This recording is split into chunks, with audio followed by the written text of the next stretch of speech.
L-am găsit într-o zi cu cerul plin de nori. Un suflet blând pierdut printre culori.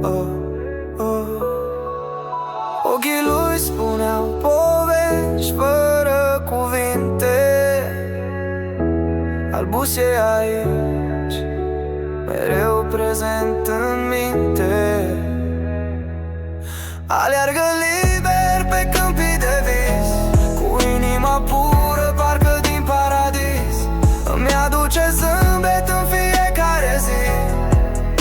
Albus, ești lumina din noaptea gri. Sub lună plină dansăm prin ploi. El mă învață să uit de griji și nevoi.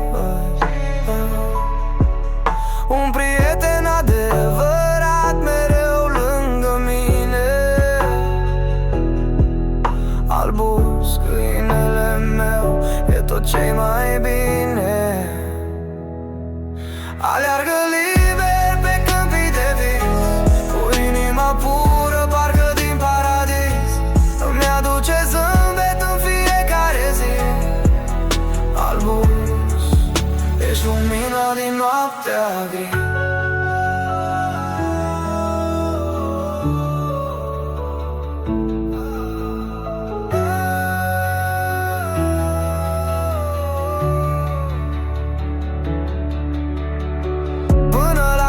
De drum, știu că vei sta cu tine lângă mine. Nimic nu mă va doborî, ești mai mult decât un câine. Ești familia mea, Albus, ești cântecul ce mereu va dăinui. Aleargă liber pe câmpii de vis, cu inima pură, parcă din paradis. Îmi aduce zâmbet în fiecare zi.